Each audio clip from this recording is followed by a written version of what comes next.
I love talking about shared responsibility because I think there's more responsibility that needs to be shared. I think as the industry continues to level up and the people that run really strong operations are the ones that are picking up licenses from those that, are less fortunate and maybe through things they control. And we also know a lot of things we can't control in this industry, just rolling with the punches, who Sure. those survivors are. But when you talk about these triggers, like these 14, 30, 69, I love that. I've seen it on the retail side. You're talking about on the brand side. I want to poke a little bit about where this responsibility lies, because I don't think there's an agreement between the brand and the retailer about whose responsibility things are, which means, as you run businesses, we do these things, which means it's nobody's responsibility is getting dropped on the floor. Well, that's an important point because who's responsible for paying attention to that? A Yeah. sales rep sells in the order. Mm-hmm. He puts it through to, I don't know, their distro. It gets shipped and delivered to the dispensary. Mm-hmm. You know, Yeah.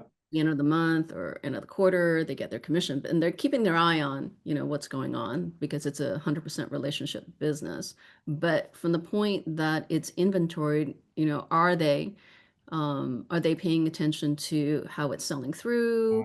Mm-hmm. Are they taking their weekly calls with the buyers and following up? Because they're hunters, right? Yeah.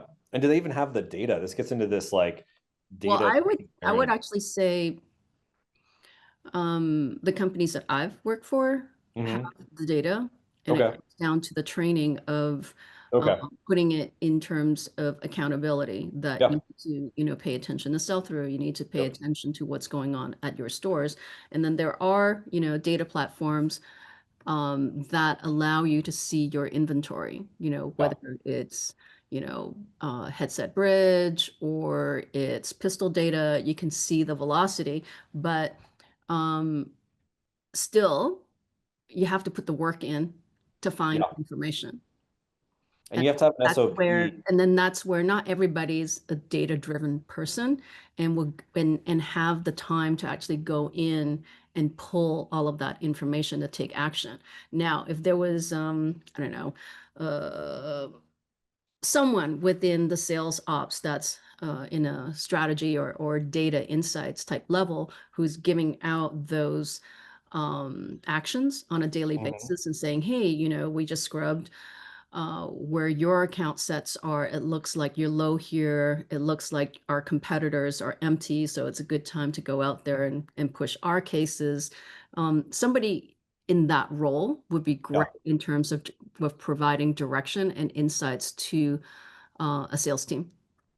I think you're hitting on, something we come across a lot in this industry, which is we need these roles, but for all the reasons we're talking about, brands not getting paid, margins being thin, the headcount, And right? counts low, There's yeah. cannot definitely not now. You cannot add the headcount. We just assume AI is going to take it all over, right? Uh, we're definitely Somebody deploying. has to build it, use it, and Yeah, teach yeah. us how to use it too. We're building a lot of it. You just have to get the usage of it. The shared responsibility of that is interesting because you want the brand to have the data and look at it. Um, on the retail side, sometimes we hear things that concern me a little bit with like margin protection. I'll throw that out there. I'm not saying don't do margin protection. I'm not saying it's important conversations, but sometimes it's like kicking the can of it's. I almost hear it as I don't have to worry about the sell through or what happens because the brand will just pay me back if it doesn't move. And we kind of peg that as a problem of as a retailer, you're not a warehouse or a bank, to take this on, even if you're going to get paid back in 90 days, even if you're going to take that product back. Like these are important things. You chose to carry this product, you slot it into your menu. You have some responsibility to help sell it. Now the brand also needs to step up and kind of flag things proactively to say, hey, are we merchandising this well? Can I give you some materials? Can we come in and do some bud tender training? Can we do a pop-up event? Can we do a food Sure. truck there? You know the list of a million things a brand would love all to. the all the foundational um you know selling 101 Yeah. that you need to have to Yeah. put in place. I think somebody more intelligent than me had said that retail, brands need to understand that, dispensaries, it's not their responsibility to sell your product. You're They're right. basically making it available for consumers to come in to buy it. It's the brand's responsibility to make sure that they're driving velocity and sell through. Do you believe that? Or do you think it's like more nuanced? It's more nuanced, but I do understand because, if you're looking at a dispensary with an average unique SKU of what, 1,200 per store, or Yeah. a smaller Yeah. store is 600 maybe. Yep. I was gonna say Um, it's over 500 almost everywhere we look. So right. that So 5 to you've got all of 1,200. those SKUs that are active and live on your menu, available in store or digitally. Um, who's really paying attention to that? Somebody going to go out of their way, collect all of the data, organized it in a fashion that's consumable, and Mm-hmm. actually activate Yep. conversations with their internal teams, proactively reaching out to brands by saying, hey, it's not moving. You need to do something. I think Yep. that conversation tends to be more frequent if it's with a brand partner that you've worked with over time. You say, oh, Right. these new SKUs that you drove in are just not moving. Or they kind of look at it, oh, like, never mind, we'll just promote it out at the end of the month That's with. the problem. Yeah. I see us fall through to that, and I see it too far down the line. When I say I see it, literally I mean in the data, like in the aged inventory buckets, and then in what happens on credits on the next invoice that comes on. Like we get to see this all in the supply chain and how this interaction is happening from a real dollar standpoint.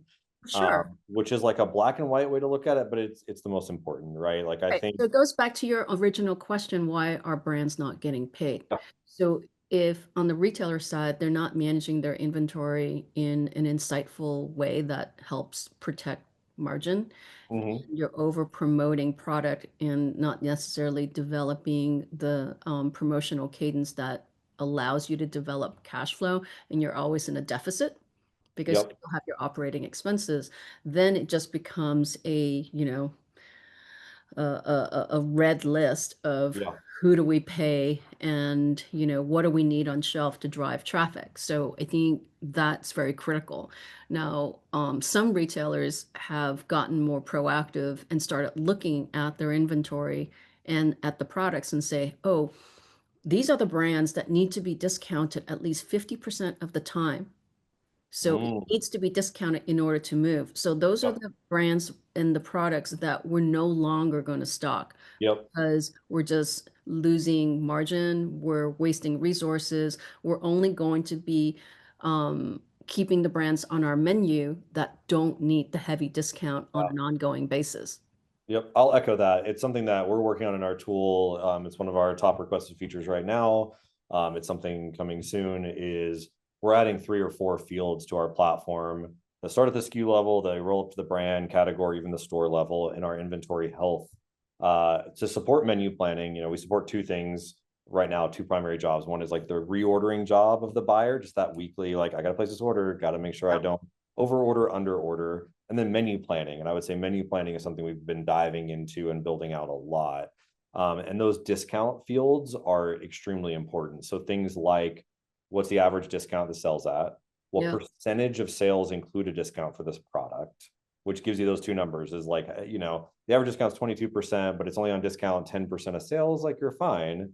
The average discount's 30% and it's 80% of the time discounted, you're going to flash that red, right? And then like 100%. total dollars discounted. There's like 4 fields we have planned that will ripple out throughout the entire thing for that menu planning because you need that.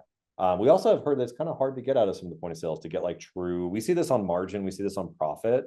It's kind of hard to get this. It's a lot of Excel pivot tables. It's the thing that we're always after is like getting that answer about like But what we was have the a cost. dashboard that makes it Yep. easy for me to ingest. Yep. Mhm.